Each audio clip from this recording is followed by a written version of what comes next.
네, 많이 기다리셨는데요. 저희들 청춘두가리 소개 영상부터 한번 보여드리고 바로 진행을 하겠습니다.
조명 켜주셔도 될 것 같은데요.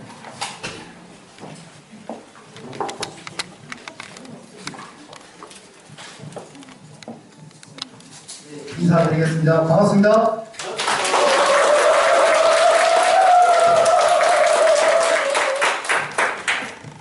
먼저 제 소개부터 하고 청춘도다리 진행하도록 하겠습니다.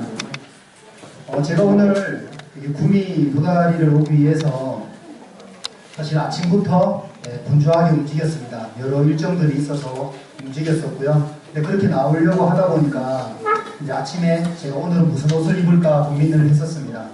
고민을 하는데 오늘 제가 입은 이 셔츠가 눈에 딱 들어오더라고요.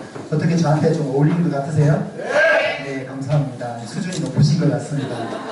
네, 그런데 이게 세탁을 한 지 얼마 안 돼서 다림질이 되어 있지 않더라고요. 네, 그래가지고 제가 다리미를 들고 감히 이제 요즘에는 이렇게 와이프한테 옷 달래달라는 말 함부로 하면 안 되잖아요. 네, 그래서 조용히 들고 나가서 거실에서 TV를 켰습니다. 네, TV를 켜고 다림질을 시작했습니다. 근데 한참을 다렸는데 옷이 하나도 안 가려지는 거예요.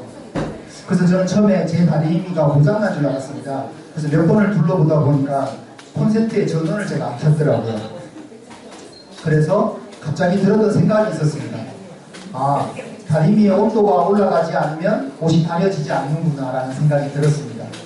어찌 보면 우리 인생도 똑같다는 생각이 문득 들었습니다. 우리가 살아오면서 우리 삶에 주름진 부분이 많을 수 있습니다. 그러나 사람들은 누구나 그 주름진 부분을 펴고 싶어 합니다. 그러면 펴지는 사람과 펴지지 않는 사람의 차이는 우리가 가진 열정의 온도가 아닐까라고 생각을 합니다. 청춘도다리 여러분을 찾아뵌 이유는 여러분들의 혹시라도 낮았던 그 열정의 온도가 있다면 청춘도다리를 통해서 여러분들의 열정의 온도를 올려서 여러분들 삶의 주름진 부분을 한번 펴드리고 싶습니다. 반갑습니다. 다시 한번 인사드리겠습니다. 윤주식입니다.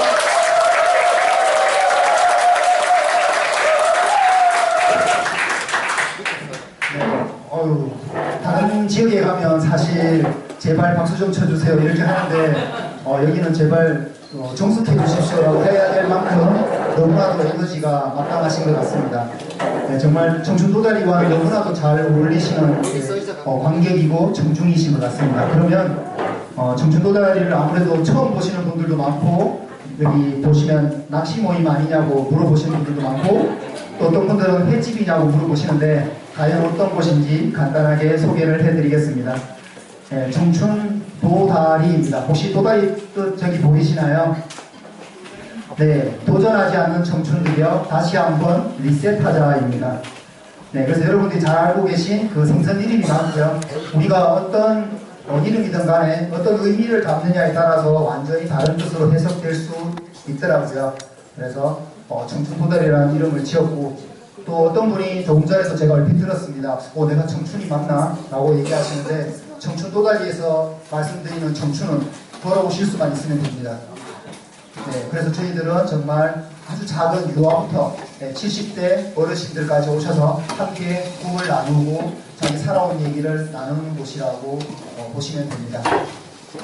그리고 저희들이 청춘도다리가 처음에 시작할 때 보시는 것처럼 꿈을 응원하는 곳이었습니다. 혹시 여기 계신 분들 지금까지 살아오시면서 자신의 꿈을 응원받아 본 적이 있으세요? 오히려 반대로 평가를 받지는 않으셨어요? 네, 많은 분들이 평가를 많이 받으시면서 살아오다 보니까 자기 꿈 얘기를 하지 않습니다. 가족끼리도. 그리고 여기 보면 연배가 다 있으셔서 대부분 학부모님들이 많으실 거라고 저는 생각을 합니다. 혹시 아이들의 꿈을 평가는 하지 않으셨나요? 네, 그거는 안 돼. 그거는 괜찮아. 이렇게 했던 것 같아요. 근데 청춘도다리에서는 그 어떤 사소한 꿈도 그분의 꿈이기 때문에 저희들은 응원을 합니다.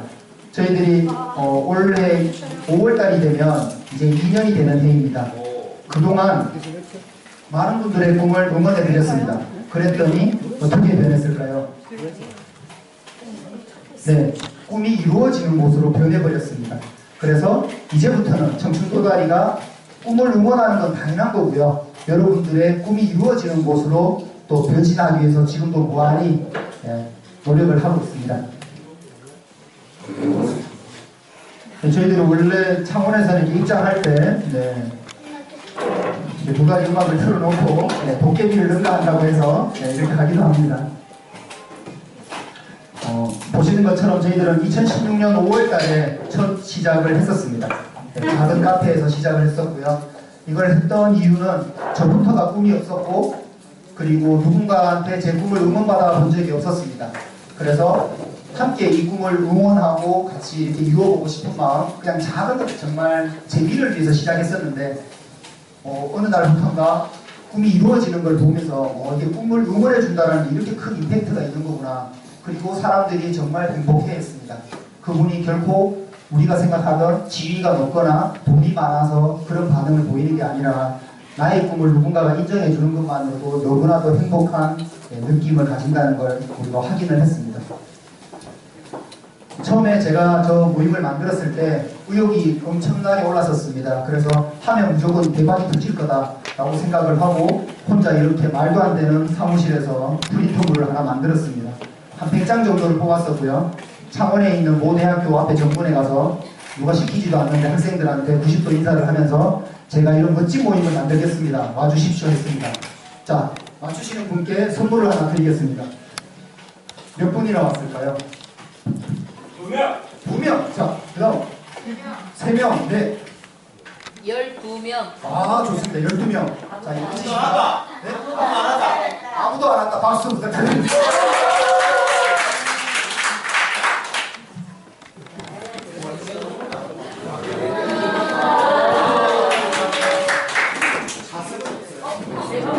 나중에 많이 드리겠습니다. 네, 정말 씁쓸한 일이었습니다. 네, 개인적으로는 많은 분들이 호응을 할 줄 알았었는데 네, 정말 전화 한 통화 없었고요. 아무도 오지 않았습니다. 그래서 제가 생각했던 건 대학생들은 꿈이 아니라 취업이구나 라는 생각을 했습니다. 그렇지만 거기서 그만두지 않았고요. 그 이후에 제 지인들을 처음에 모으기 시작했습니다. 그렇게 작은 카페에서 시작을 했었고 그렇게 시작했습니다. 표정 보면 굉장히 쑥쑥하죠. 남자들. 근데 처음에 저렇게 모였을 때 8명이 모였습니다. 이런 카페에서. 근데 모여서 돌아가면서 자기소개를 하고 꿈에 대해서 한번 얘기를 하자고 했는데 지금까지 저도 40년 이렇게 이상 살아오면서 남자들끼리 어떻게 저런 분위기가 나오지 하는 그 희한한 분위기를 느꼈습니다. 소위 말하면 맨정신에 있을 수 없는 분위기였는데 가슴 찡한 게 느껴지는 거예요. 왜 그러냐면 제가 앞에 있는 저분들이 다 거래처 담당자들이세요. 저한테는 다 갑이죠. 그러니까 그분들하고 그동안 소통을 해봐야 커피 한 잔, 술 한 잔 하면서 일상적인 대화만 나누지 그분들의 꿈이 있다라고는 한 번도 제가 생각을 해보지 않았었습니다. 그리고 이분들도 누군가가 자기 꿈에 대해서 아무도 궁금해하지 않았기 때문에 그냥 어린 시절 마음속 깊숙이 넣어놓은 꿈이었다고 하시더라고요. 근데 그걸 누군가가 들어주니까 얘기하는 분도 울컥울컥 하시고 듣는 사람도 울컥하더라고요. 누군가의 진솔한 꿈을 들었을 때. 그래서 이 감정이 너무 묘한 거였습니다. 그래서 사실은 제가 저 모임을 첫 모임할 때 2회 때는 뭘 할 건지 아무 생각이 없었습니다. 그냥 한 번이라도 모여보고 싶다라고 했던 게 이제는 이 무대에 섰던 분이 100명이 넘습니다. 그래서 지금은 저희 현장에 가면 오늘도 아마 우리 계신 분들이 이런 표정을 지을지 모르겠지만 이렇게 행복한 표정을 지으시고 이렇게 이제는 많은 분들이 함께하고 있습니다. 그리고 저희들이 이 강연 무대를 만든 이유가 딱 하나 있습니다. 그건 뭐냐면 여러분들이 살아온 그 삶의 이야기가 분명히 가치가 있다는 겁니다. 저희들이 한 분 한 분께 한 번 무대에 도전하시죠라고 하면 많은 분들이 똑같은 얘기를 하십니다. 저희는 특별한 얘기가 없는데요 라고 합니다. 근데 나중에 오늘 얘기를 들어보시면 알 겁니다. 특별한 얘기가 아니라 우리가 공감할 수 있는 얘기가 충분히 공감도 되고 치유도 된다는 걸 아실 겁니다. 저희들이 1월달에도요 보시는 것처럼 부산, 대구, 창원, 서울, 울산, 김해까지 강연을 진행했었습니다. 그러니까 매 주마다 진행을 해도 모자라서 평일에 수요일이나 이렇게 해서 진행을 했었습니다. 그리고 2월달에도요 우리가 구정이 있었고 달이 짧았지만 그래도 역시나 네 곳에서 진행을 했습니다. 3월달이네요. 네, 3월달 오늘 구미하고요 창원하고 부산 그리고 울산, 김해, 서울 역시 다 준비되어 있습니다.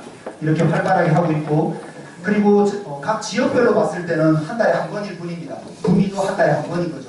그렇지만 저희가 아무래도 창원에서 시작하다 보니까 창원을 중심으로 여러분들의 그 꿈을 계속 자극해드리기 위해서 소모임이 계속 이루어집니다. 저희들은. 어떤 모임인지 한번 보여드리겠습니다. 공감 토크라고 해서 쓰담입니다. 하나의 주제를 정해서 한 6명 정도씩 한 테이블에 앉아서 그 주제를 같이 얘기를 하는데요. 토론이 아니라 한 분 한 분씩 돌아가면서 그 주제에 맞는 자기의 삶을 얘기하는 겁니다. 그러면 나머지 분들이 긍정 피드백을 해주는. 근데 정말로 좋아하십니다. 이렇게 하고 있는 장면이고요. 이렇게 청춘도다리에 카드가 있습니다. 저희들이 제작을 했거든요. 그 긍정 메시지 카드를 가지고 지금 진행하고 있는 겁니다. 그 다음에 어른들의 동화책 모임이라고 소곤이라고 합니다. 그러니까 우리가 아이들만이 동화책을 보는 게 아니라 어른들도 볼 수 있는 동화책이 충분히 있더라고요. 그리고 이걸 통해서 우리가 무슨 생각을 하냐면 똑같은 장면 하나를 봐도 다른 시각으로 본다는 걸 우리가 느끼는 거죠. 우리가 살아가면서 내가 본 그 상황을 나의 판단에 의해서 누군가에게 어떤 다툼이 생기기도 하고 감정이 상하기도 하잖아요. 근데 이걸 자꾸 겪어보면 다르게 받아들였을 수도 있겠구나라는 걸 우리가 깨달아갈 수 있다고 생각합니다. 그 다음에 우리가 아이들이 작가라고 하는 꿈을 꾸는 아이들이 있습니다. 근데 그 아이들이 그냥 꿈만 꾸는 거죠. 그러나 청춘도다리에서는 아이들의 꿈도 소중하다고 생각하기 때문에 이렇게 실제로 동화책 만들기 프로젝트를 진행해서 아이들의 책이 이렇게 나옵니다. 나오면 저희 정기 행사 무대 앞으로 모셔가지고 누구누구 작가님입니다 하고 자기 책을 쓴 소감 그렇게 얘기를 하고 진행을 해주고 있습니다. 그 감정을 터치를 해주는 거죠. 실제로 내가 아주 작은 거지만 한번 해봤을 때 느낌이 어떻다라는 거예요. 그러면 그 친구는 그 꿈이란 감정을 계속 가지고 갈 수 있다고 저는 생각을 합니다. 그 다음에 청춘도다리에 또 하나 특징이 있다면 그 책쓰기, 글쓰기, 책쓰기를 통해 갖고 현재 50명 이상이 진행을 하고 있고요. 이렇게 또 많은 책들이 나왔습니다. 청춘도다리의 공조도 진행을 작년에 했었고요. 올해도 아마 한 달에 1년에 한 2번 정도씩 계속 나올 겁니다. 그거는 어떤 차원에 국한된 게 절대로 아닙니다. 함께 하신 우리 도다리 전체 멤버들이 하실 수 있는 거니까 청춘도다리에 밴드가 있습니다. 가입하셔가지고 저희들의 모든 일정을 보시다가 나도 거기에 도전하고 싶다. 얼마든지 하십시오. 대우 환영입니다. 그리고 3월달부터 새롭게 시작한 모임이 있습니다. 강스라고 해가지고 강연스쿨입니다. 그러니까 이 무대에 저희들이 한 100명 정도 이상의 강연자를 올리다 보니까 어떤 분은 너무 잘하시고 어떤 분은 너무 아쉬웠던 부분이 있었습니다. 근데 제 기획하는 사람 입장에서는 늘 안타까웠습니다. 왜냐하면 그분의 삶을 더 빛나게 해드리고 싶었습니다. 그래서 강연스쿨을 열어서 현재 1기, 2기, 3기 진행하고 있습니다. 그리고 글쓰기 모임이 또 따로 있습니다. 끄적끄적이라고 해가지고 이것도 아마 다음 주부터 새롭게 또 시작할 예정입니다. 이거는 뭐냐면 글쓰기라는 게 해보신 분들은 알지만 상당히 끈기가 필요하고 쉽지 않은 작업입니다. 그러니까 혼자만의 그 감정을 가지고 계속 밀고 나가기 힘들어 하시는 분이 분명히 있으시더라고요. 그래서 독서 모임처럼 글쓰기 모임을 재능 기부를 우리 또 도다리 안에 그 작가분들이 많으세요. 그러다 재능 기부를 통해 가지고 이렇게 진행을 합니다. 그래서 저희들이 서두에도 말씀드렸지만 여러분들께 전해드리고 싶은 메시지는 여러분이 그냥 어릴 적 한번 생각해봤던 그런 꿈이 아니라 간절히 꿈을 꾸면 이루어진다는 걸 꼭 알려드리고 싶었고요. 그리고 또 하나 말씀을 드린다면 우리가 성인분들이 아이들한테 꿈을 가져라고 말을 자주 하지 않습니까? 행복해라고. 근데 저는 역으로 여러분들께 여쭤보고 싶습니다. 여러분들의 꿈은 뭔지. 우리가 먼저 꿈이란 감정이 얼마나 좋은지를 느껴보지 않았는데 막연한 아이들한테 너 꿈이 없어? 왜 꿈도 없어? 저도 그랬었거든요. 그러니까 우리부터가 꿈이라는 감정이 얼마나 행복한지를 느끼면 아이들한테 정확하게 설명해 줄 수 있습니다. 그냥 어릴 때부터 우리가 우리 부모님한테 들었던 행복해라. 여러분 행복을 어떻게 설명하실 거죠?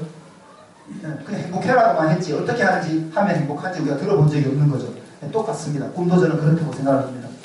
그리고 이 끝으로 이제 저희들이 오해와 진실이라고 합니다. 청춘도다리에 오면 정말 이게 응집력이 있고 그다음에 현장 분위기가 뜨겁다 보니까 많은 분들이 정말 많은 의심을 하십니다. 약이나 물건 분명히 판다. 정말입니다. 수도 없이 듣습니다. 오늘 왔는데 안 팔죠? 다음 주에는 분명히 판다. 정말 많이 듣습니다. 모르겠습니다. 10년 후에 팔지는 모르겠지만 일단은 팔지 않습니다. 현재는 그렇게 분명히 알아주시고요. 또 이 분위기 종교 부흥회다 100%다. 나중에 전도 한다. 분명히 유인물 돈다 하는데 절대 아닙니다. 그냥 우리들이 모여서 서로를 응원해주는 곳이라고 보시면 되고요. 말만 꺼내면 작가가 너무 많은 거예요. 왜냐? 이게 글 쓰는 분들이 많다 보니까 뭐야 이게 작가들만 모이는 거야? 전혀 그렇지 않습니다. 그냥 이렇게 발에 걸리는 게 작가다 보니까 그런데 이제 그분들이 조금 더 도전을 잘 하시는 것 같아요. 무대에 카트라인은 전혀 없습니다. 누구든지 도전하실 수 있는데 아무래도 책을 쓰신 분들이 자기가 할 얘기가 생겼다 보니까 무대에 좀 더 자주 등장을 하시는 거고 소개를 하면서 누구 작가입니다 이렇게 하시다 보니 처음 보신 분들은 뭐야 이게 작가들 모임이네 이렇게 오해를 하십니다. 전혀 그렇지 않습니다.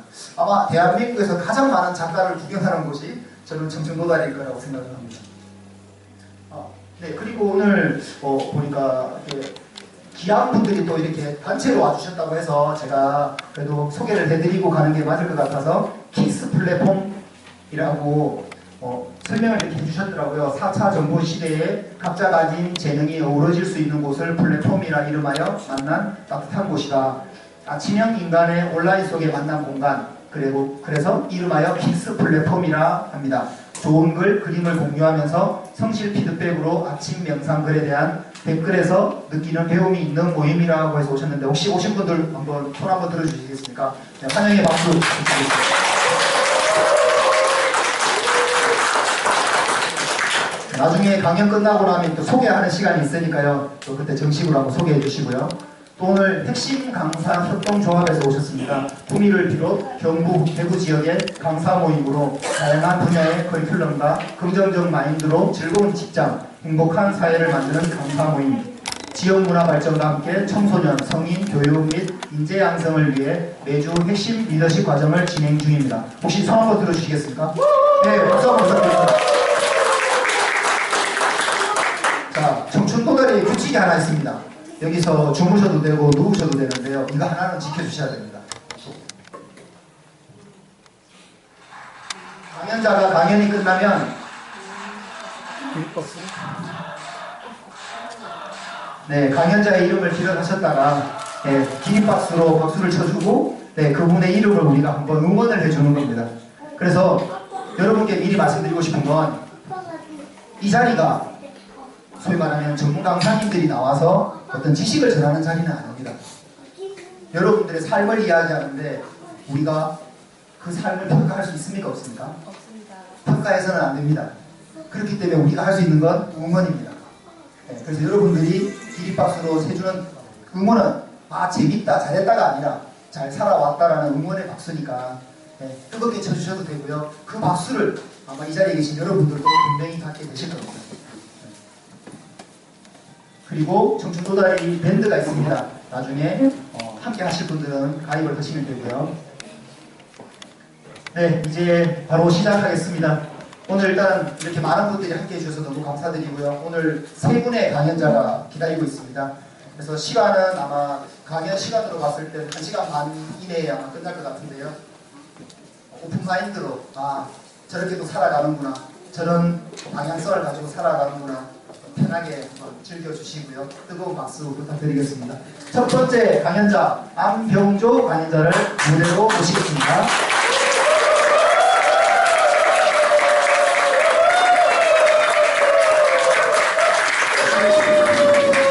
네, 반갑습니다. 안병조입니다.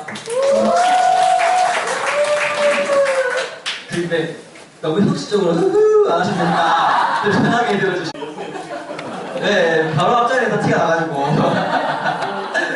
네, 일단 이렇게 많은 분이 오실 줄 몰랐고요. 이렇게 많은 분이 와주셔서 너무 감사하고 여러분들이 가지고 계신 연필이 있으신가요? 네. 그 연필 끝에 보면 미라클 펜슬이라고 적혀있습니다. 제가 직접 만든 연필이고요. 이 연필은 쓰는 순간 꿈이 이루어집니다. 네.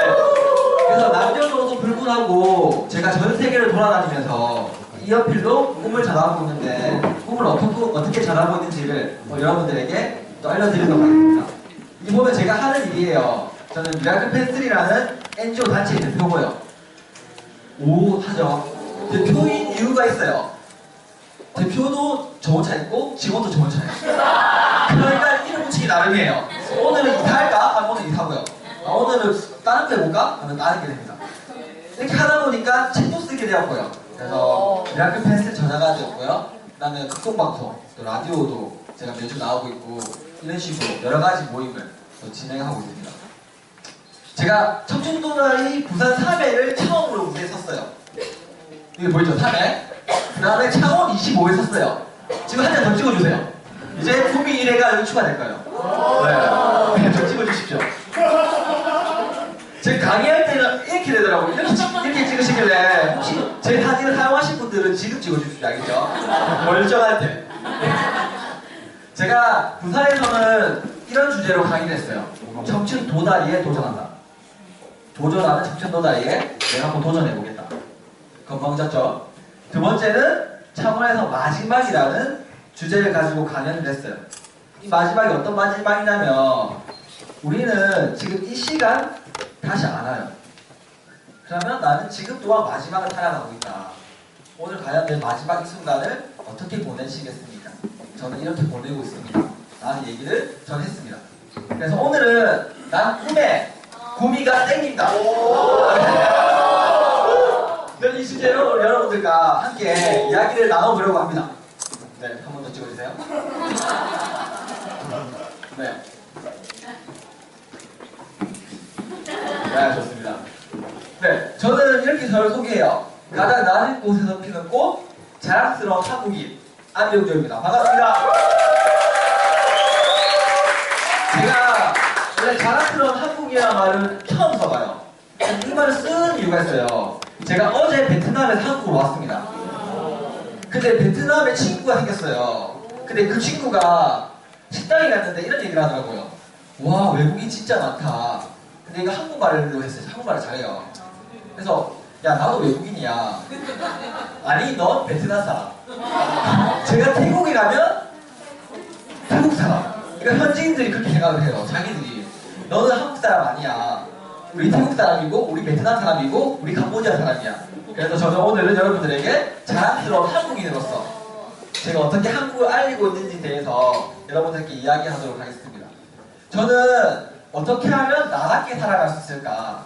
어떻게 하면 스펙이 아니라 나의 스토리를 가지고 세상의 아름다움을 더할 수 있을까를 고민하는 청년이고요. 그 고민을 초등학교 5학년 때부터 했습니다. 그게 12살, 13살이죠. 지금 올해 30이 되었습니다. 이 고민을 단 하루도 쉬어본 적이 없어요. 나는 왜 존재할까? 나는 어떻게 살아가야 할까? 그 결과가 오늘 여러분들에게 전달해드리도록 하겠습니다. 이 표정이 굉장히 힘들어 보이지만 행복한 거예요, 맞죠? 왜냐면 저 일부러 웃는 얼굴을 안 넣습니다. 사람들은 희와 락일 때만 나라고 생각하고 희하고 락일 때만 그것만 기억하려고 해요. 근데 노와 에도 나에게 주어진 감정이니까 그 감정을 얼마나 충실히 살아가냐에 따라서 내 하루하루의 스토리가 달라지지 않을까 저는 그렇게 생각합니다. 저를 찾기 위해서 여러 가지 도전을 했습니다. 첫 번째 도전은 뭐냐면요, 3년 동안 1000권을 읽어보자. 2015년 1월 1일부터 2017년 12월 31일까지 도전을 했어요. 실패했을까요? 성공했을까요? 성공했다. 네, 실패했다. 그래서 감사합니다. 저는 947권밖에 못 읽었어요. 그래서 저는 실패했습니다. 그쵸? 그런데 실패했지만 이런 생각이 들었어요. 내가 만약에 3년 동안 내가 성공할 수 있는 200권만 했더라면 200권 근처까지는 도전해서 성공했을 거다. 그런데 내가 이룰 수 없을 거라고 생각했던 1000권을 도전하니까 근처까지는 이루어지더라. 그럼 다르게 생각하면 내 모든 삶에 좀 꿈을 거대하게 잡아버리면 거기까지 못 도달하더라도 근처까지는 갈 수 있지 않을까 라는 생각을 가지고 있는데, 제가 부산 청춘도다리 3회 때 처음으로 밝힌 게 있습니다. 제 꿈이 뭐냐면 저는 노벨 평화상을 받는 게 꿈입니다.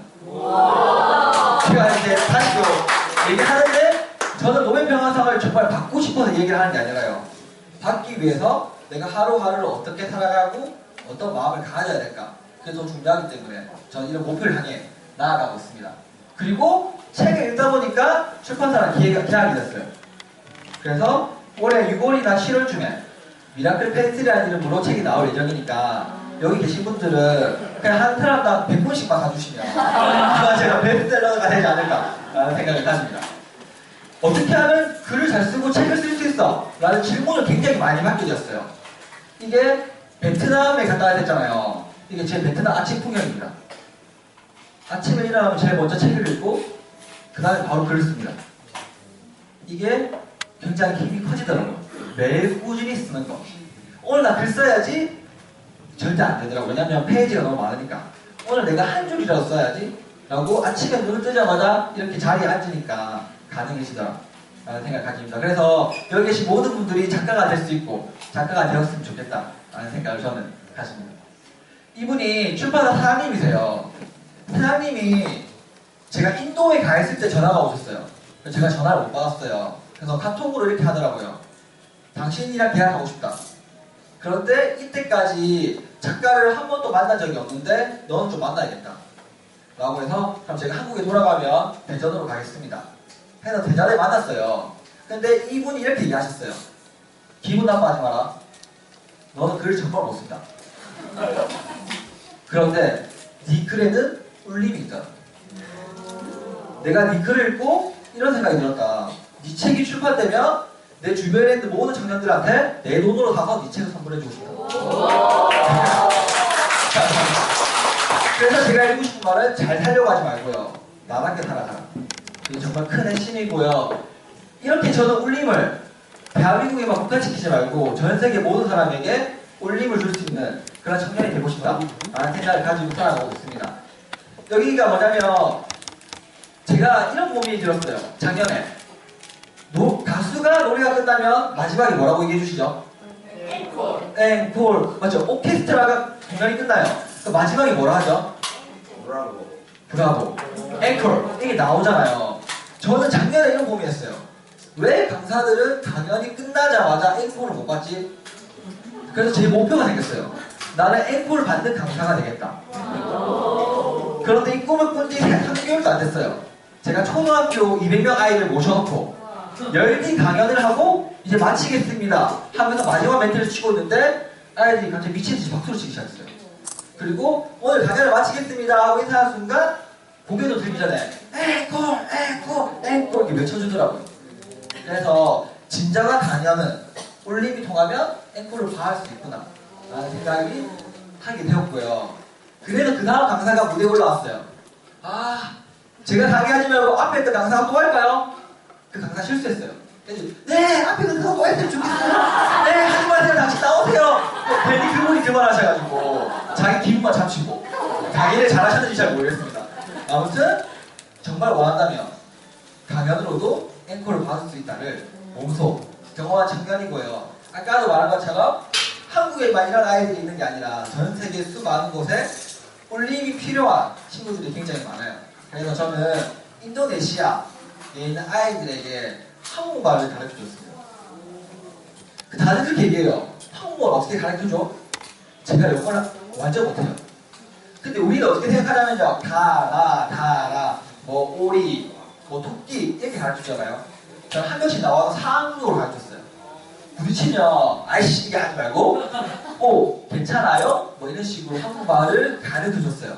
그랬더니 어떤 결과가 일어났냐면 기아대책계획교육사업이라는 사이트에 제가 처음으로 시작했던 이곳이 학교가 변화되어서 학교가 되었다는 기사가 올라왔어요. 뭔지 알죠? 내가 처음부터 나는 영어를 못하고 한국말도 잘 못하니까 나는 이들에게 한국말을 못 가르쳐줄 거야 라고 생각을 했더라면 시작이 안 됐겠죠. 근데 내가 할 수 있는 가장 작은 걸로 시작해서 이 아이들에게 도움을 줬더니 1년이 안 지나서 기아대책이라는 유명한 NGO에 기사를 줄였습니다. 아이들의 희망을 전해주는 학교가 만들어졌다. 그리고 제가 인도에 또 지인들에게 얘기를 했어요. 혹시 너희들 안 쓰는 펜 있으면 좀 모아달라. 그래서 인도에 가서도 강연을 할 수 있는 기회가 생겼고요. 제 꿈 중에 하나가 그겁니다. 세계적인 강사가 되겠다. 네.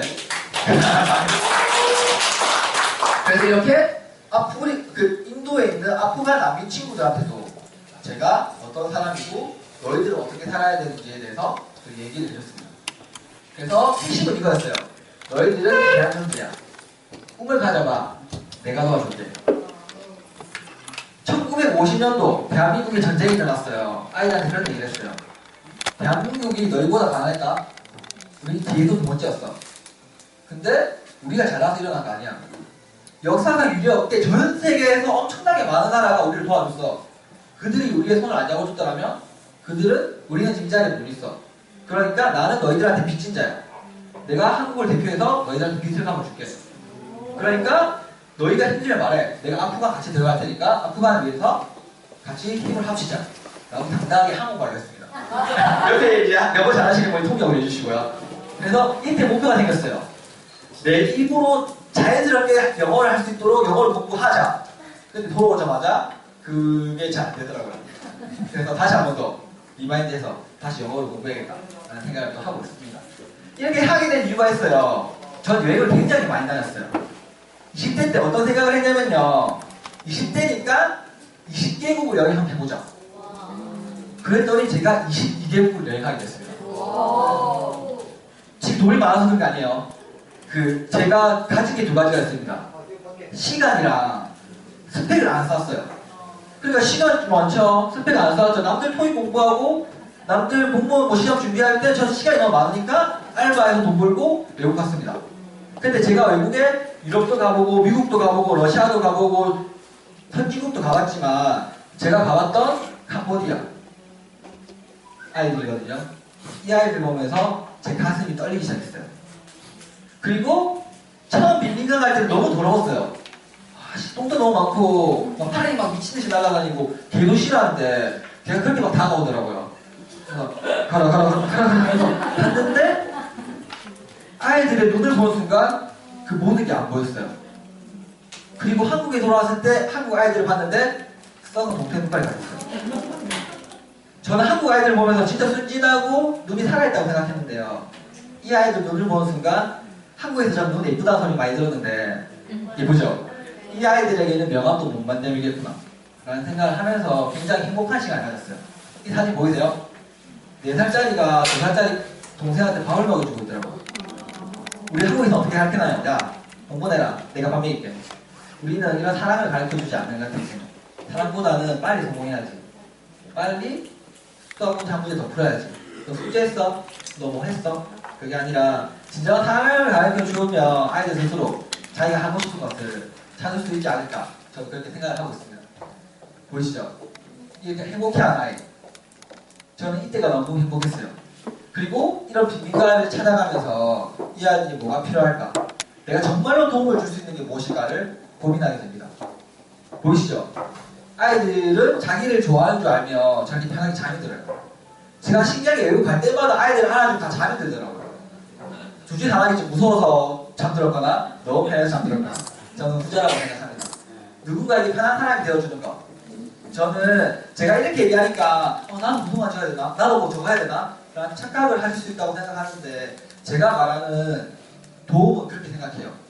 내 옆집에 누가 살고 있는 정도는 알고 그분이 혹시 점심을 못 먹었다면 내가 김치 한 조각이라도 갖다 줄 수 있는 그런 우리의 옛날 문화가 다시 살아나는 게 정말 인간다움이고 우리 청소년들에게 정말 제일 먼저 가르쳐줘야 될 것이 아닌가 저는 그런 생각을 합니다. 보시죠. 이 아이가 신발이 없으니까 신발을 선물해주는 선물이라는 건 그렇게 생각해요. 내가 필요한 것을 주는 게 아니라 그 사람을 유심히 관찰해보고 그 사람이 필요할 것을 준비해서 주는 것. 저는 오늘 부산에서 홍미정 대표님과 같이 구미 왔어요. 그런데 구미 오시면서 저한테 엄청 자랑을 했어요. 나 핑크색 좋아하고 텀블러 좋아하고 커피 엄청 좋아하는데 우리 윤 대표님이랑 우리 사모님이 나를 위해서 이 컵 줬다? 근데 이 컵보다 명품백보다 다이아몬드보다 나는 이게 더 가치 있고 너무 좋아. 이거 볼 때마다. 그래서 이런 얘기 하더라고요. 두 분이 잘 기억하니까 말하면 좋을 것 같아요 라고 저한테 얘기해 주더라고요. 지금 말씀드린 저 다이아몬드 좋아합니다. 저 다이아몬드 좋아하니까 제가 11월 22일날 생일이니까 다이아몬드를 준비하셨다가 요만한 큰 거 저한테 선물해 주시면 저는 감사하겠습니다. 그래서 저는 꿈이 없는 아이들에게 도움이 되는 삶을 살자라는 마인드로 살아가고 있는 청년이고요. 그래서 이렇게 열심히 전 세계에 있는 빈민가 아이들을 만나면서 제가 행복하게 나답게 살아가고 있습니다. 여러분들은 가난한 사람이다 라는 얘기를 들었을 때 가난이 뭐라고 생각하십니까? 네? 부자의 반대. 부자의 반대말 맞죠? 불편함. 꿈이 없다 말하지 마요. 알잖아요 제가. 내가 저번에 창원에 살 때도 한번 냈잖아요 누구. 좀 나가게 돼요. 그렇죠. 제가 창원 여기까지 20분 났잖아 저한테. 네 그렇죠. 제가 생각하는 가난이 이겁니다. 열심히만 살아가는 사람들. 대한민국은 역사상 유례 없이 그 어느 나라보다 열심히 살아가요. 근데 왜? 라고 물어보면 그냥 남들도 다 열심히 하니까 몰라.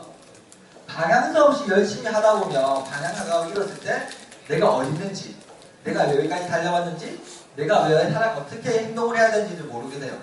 저는 그래서 달려가기 전에 먼저 내가 왜 살아가야 되는지를 깨닫고 내가 어떤 위치에 있는지를 알고 그 위치에 맞게 하루하루 살아가는 게 가장 행복한 것이지 않을까 라는 생각을 하고요.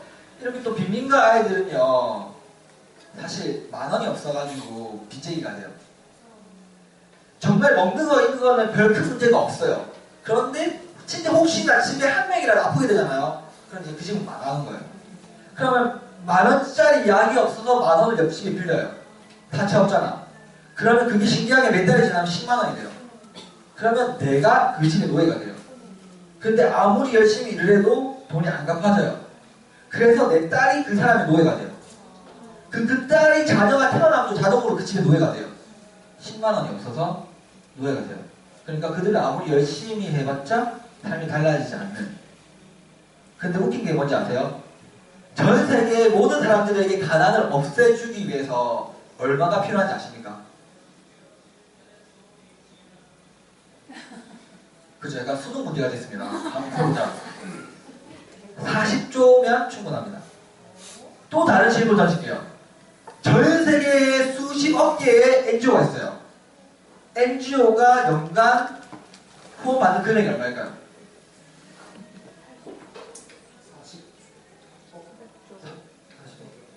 40조.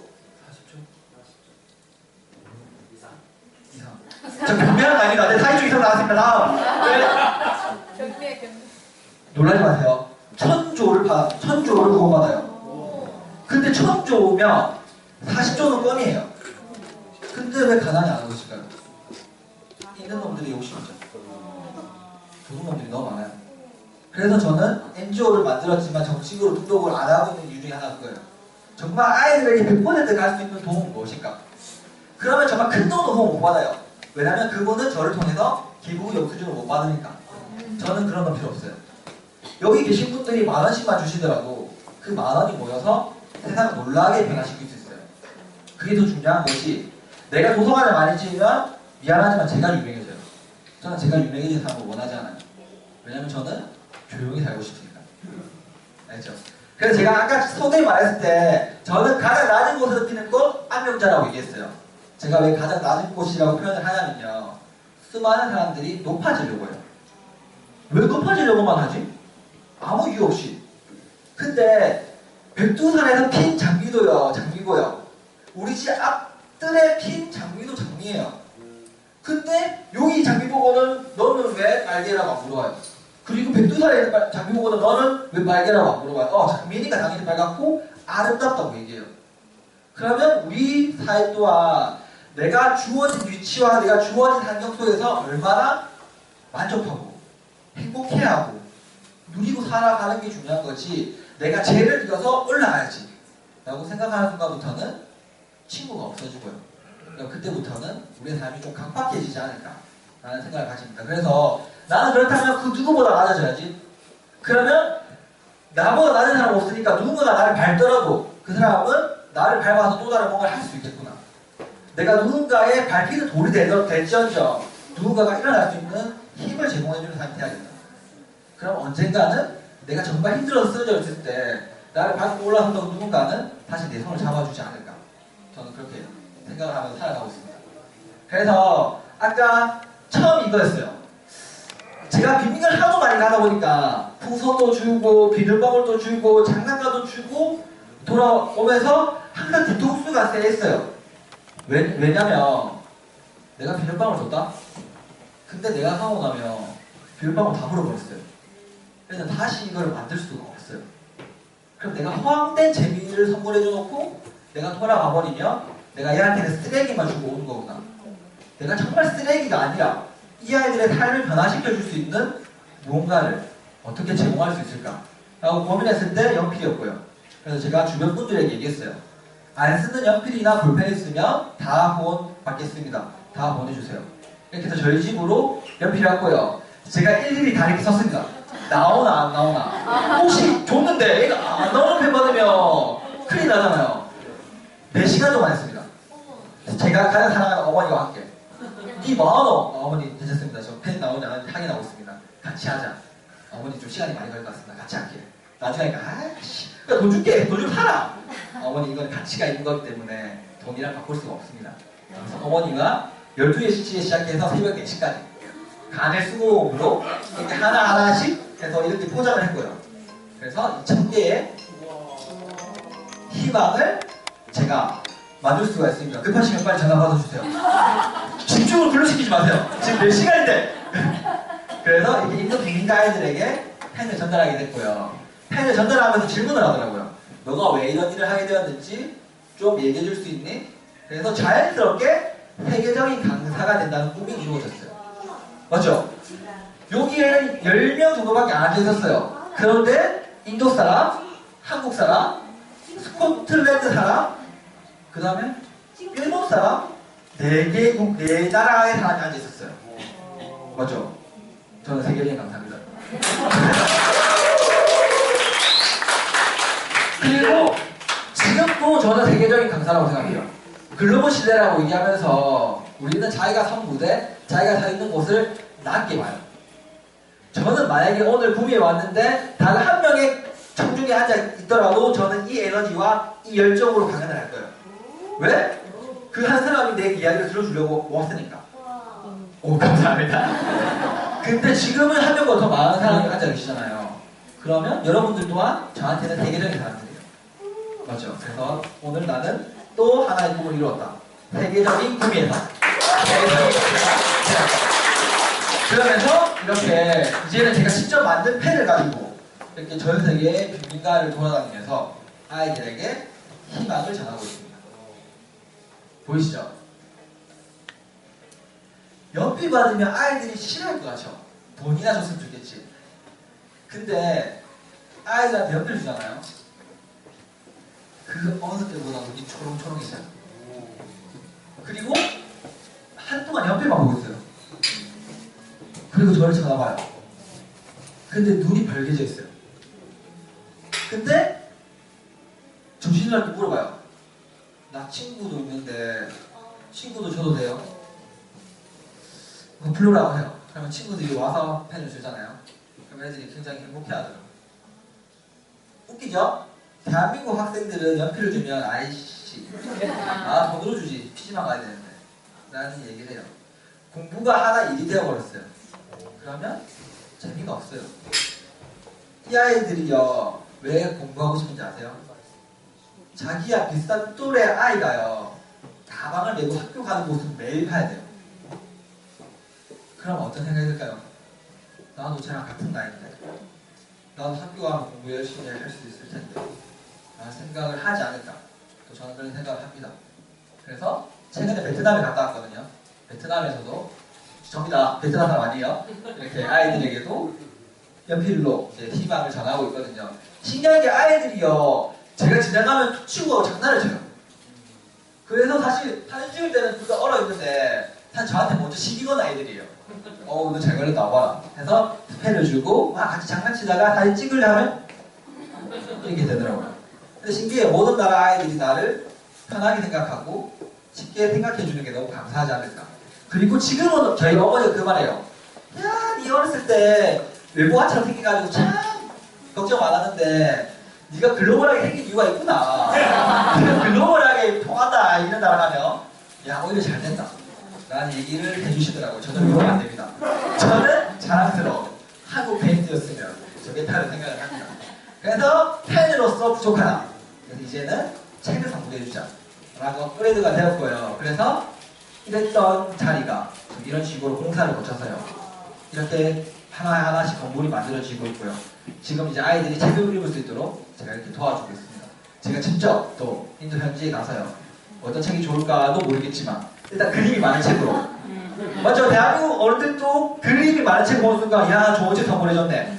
글자 많은 책 주면 언제가 읽어볼게 고맙다 라고 얘기하잖아요. 그래서 아이들 또한 제가 이렇게 그림도 많고 재밌어 보이는 책으로 편수 제가 골라서 이렇게 시작하게 되었습니다.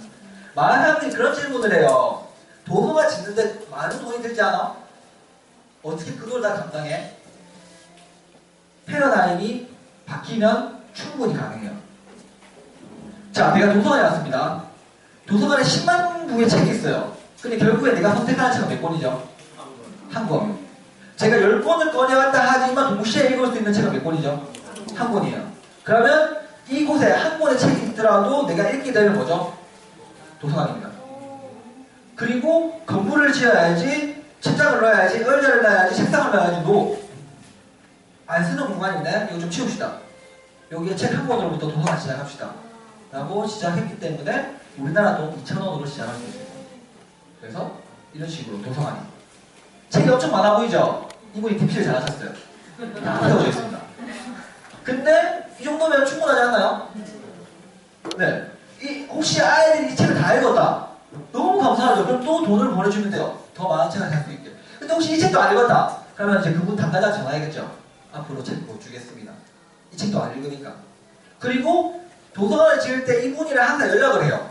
어떤 연락을 하냐면 나 도서관 짓는 거 도와주세요. 첫 번째 질문은 그거예요. 내가 왜 당신을 도와줘야 되죠? 분명히 세상에는 도와줘야 될 게 너무 많아요. 근데 다 도움을 받으면 당신은 받는 데 익숙해집니다. 근데 진짜로 왜 도서관이 필요하죠? 이런 이유 때문에 필요합니다. 좋습니다. 그러면 2년까지는 제가 지원해 줄 수 있습니다.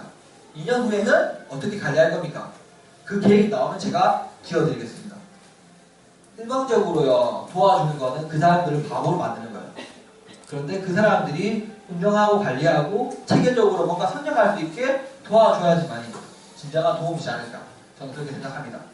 많은 사람들이 문제를 만나요. 왜 이렇지? 그래서 끝이 납니다. 그런데 저는 왜 그럴까? 라고 고민해봤어요. 왜 저 아이들을 가난해야 되지? 왜 나는 그렇게 잘난 것도 없는데 태어나자마자 입을 거 먹을 거 마실 거는 왜 걱정 안 할 수 있는 사이에 태어났을까? 다름을 봤을 때 틀림으로 접근한 게 아니라요. 우리는 다르네? 왜 다르지? 그래서 좀 더 가진 자가 좀 덜 가진 자를 도와줘야 되기 때문에 이런 현상들이 내 눈에 보이는구나 라고 저는 생각을 했습니다. 여러분들 또한 삶 속에 수많은 필름들이 지나갔을 거예요. 그게 우리는 과거라고 부릅니다. 근데 그 과거는요, 내한테 온 이유가 있습니다. 왜 왔을까? 분명히 기분 좋았을 때가 있을 거예요. 슬펐을 때가 있을 것이고, 좌절했을 때가 있을 것이고, 희노애락이 많을 거란 말이에요. 그 필름 중에서 왜 그게 나한테 왔을까? 다시 더듬어 보시면 여러분들의 여러분들이 정말 가슴 설레는 일을 할 수 있지 않을까라고 생각을 하는데, 유현식 대표님이 약간 그런 말 했어요. 초등학교 때 꿔도 꿈 말고 지금 당신은 꿈을 꿔라 라고 했죠. 저는 반대로 생각해요. 여러분들의 초등학교 때 정말 시간 가는 줄 모르고 뭐가 뭔지도 모르고 설레어서 막 미친듯이 했던 거를 다시 하십시오. 그럼 여러분들은 정말 어린아이처럼 순진하고 기쁜 하루하루를 살아갈 수 있지 않을까, 저는 그렇게 생각을 합니다. 제가 아프간에서 아프간 친구들이랑 강연을 했어요. 누가 아프간 사람이고 누가 인도 사람이고 누가 한국 사람인지 모르겠죠. 이 강연을 들었기 전에 선생님들이 이 친구한테, 이 친구도 한국 사람이거든요. 이 친구한테 그런 얘기를 했대요. 아마 저한테도 했을 거예요. 근데 저는 영어를 못 알아들었기 때문에 저는 기억이 없어요. 우리 아이들은 꿈이 없어. 우리 아이들은 이기적이야. 우리 아이들은 아무도 아프가니스탄에 돌아가려고 하지 않아. 우리 아이들은 자기만 성공하려고 해. 이 얘기를 이 친구한테 했대요. 저는 그것도 모르고 열심히 강연을 했어요. 아까 말해드린 것처럼. 나 너희들 돕고 싶다. 너희들 눈 어딨니? 여기 있대요. 너희들 코는 여기 있대요. 너희들 입은 여기 있대요. 나도 너희랑 똑같은 위치에 눈, 코, 입이 있어. 우리 나라라는 거에 더 한정 짓지 말고 사람으로서 같이 길을 걸어 나가면 좋지 않을까? 라고 여러 가지 강연을 했습니다. 그리고 제가 질문을 던졌어요. 혹시 너희들 꿈이 있니? 근데 한 명, 두 명, 세 명, 네 명, 다섯 명에서 손을 들기 시작해요. 제 꿈은요, 아프간 난민 할머니, 할아버지들 위해서 요양병원을 짓는 거예요. 제 꿈은요, 선생님처럼 유치원을 만들어서 유치원 아이들이 공부할 수 있도록 돕는 거예요. 제 꿈은요, 사업가가 되어서 돈을 많이 벌어서 누군가를 돕는 게 제 꿈이에요. 라고 얘기를 하기 시작했어요. 그리고 끝나고 나서 이 친구가 되게 얘기를 들었어요. 오빠, 애들이 꿈이 없다고 들었는데 아니었어. 꿈이 다 있네. 그래서 선생님들한테 이런 얘기를 했습니다. 아이들이 꿈이 없다고 거짓말하지 말라고.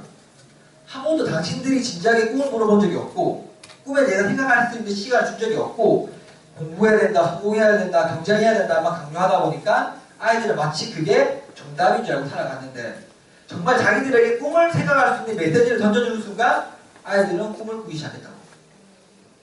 당신들이 어떤 교육을 해야 될까요? 라는 메시지를 던져줬거든요. 그러면서 강간이 끝났는데 이 친구가 찾아왔어요. 이 친구가 찾아와서 저한테 이런 얘기를 했습니다. 오늘 강연 잘 들었습니다. 내 꿈은 군수 통치자가 되어서 총과 칼로 우리나라의 평화를 되찾으려고 했습니다. 그런데 내가 당신 강연을 듣다 보니까 내 생각이 달라졌고 내 꿈이 변화되었습니다. 총과 칼로는 평화를 살 수가 없습니다. 진짜 평화는 연필, 책, 공부에 있습니다. 내가 당신에게 난민입니다. 전 재산을 기부하겠습니다. 어떻습니까? 여러분들은 이 친구보다 돈이 작나요? 이 친구보다 가진 게 없나요? 아니죠. 근데 어떠한 메시지가 들어오고 그 메시지를 내가 어떻게 해석하냐에 따라서 여러분들은 지금도 충분히 행복한 사람이고요. 지금도 충분히 재밌게 살아가시고 지금도 충분히 누군가를 도울 수 있는 그런 사람들입니다. 이 친구는 베트남에서 만난 친구예요. 이 친구가 저한테 그런 얘기 했어요. 와, 외국인 많다. 나도 외국인이야. 아, 너는 베트남 사람. 이라고 얘기했던 친구예요. 근데 이 친구가 저한테 그런 말을 하더라고요. 너 진짜 한국말 잘하네. 진짜 한국 사람이라니까? 근데 너 한국에 돌아가면 바로 직장에 들어가서 일을 해야 되니? 제가 이 친구한테 그렇게 얘기했어요. 아니, 나는 대표야. 나 출근 안 해. 엄청 부러워하더라고요. 근데 그런 이유가 있어. 아까 말한 것처럼 매운차 직원이 내밖에 없어. 나는 글도 쓰고 강연도 하고 그리고 아이들 멘토링도 해줘. 쉽게 말하면 꿈을 찾아주는 사람이야. 그래서 이 베트남 친구가 저한테 이런 얘기 했어요. 내 꿈도 찾아줘. 그래서 이 친구 때문에 또 다른 꿈이 생겼어요. 베트남에 동기부여 강사로 진출해야겠다. 꿈이 거대했나요? 그냥 너무 쉽게 시작했어요. 그래, 내가 몇 번 했는데 꿈을 찾고 싶대? 그러면 네가 때 베트남 애들이 많겠네? 그러면 거기서 꿈을 찾아주면 나는 박향서를 포함해서 베트남 영웅이 될 수 있구나. 박향서가 누군지 알죠?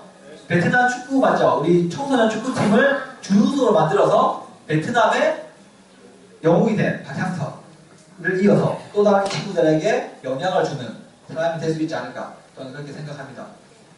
이제 강연을 마무리할게요. 인생을 살아가다 보면 우리 너무 앞만 보고 살아가요. 좀 더 좋은 집, 좀 더 좋은 차, 좀 더 좋은 것들. 저는 돈을 그렇게 많이 벌진 않아요, 아직은.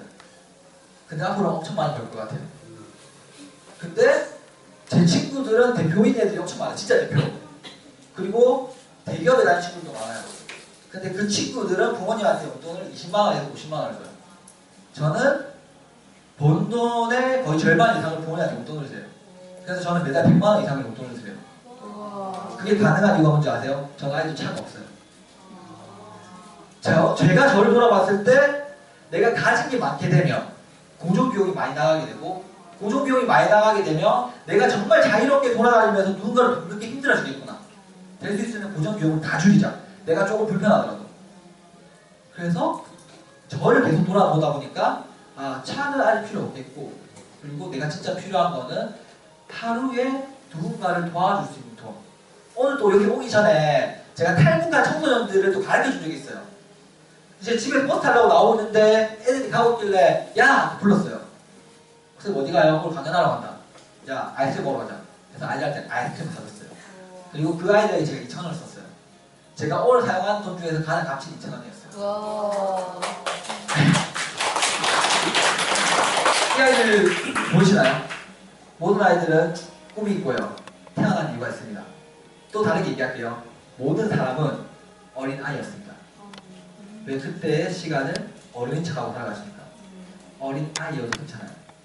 그리고 나답게 살아도 손가락 할 사람 아무도 없어요. 있다면 등을 돌리면 저한테 손가락 하고 있는지 안 보여요. 내가 너무 그 손가락에 시선을 집중하다 보니까 그 손가락을 보지 나를 못 보게 되는 거예요. 왜 우리는 옆 사람의 눈치를 봅니까? 진짜 눈치를 봐야 될 것은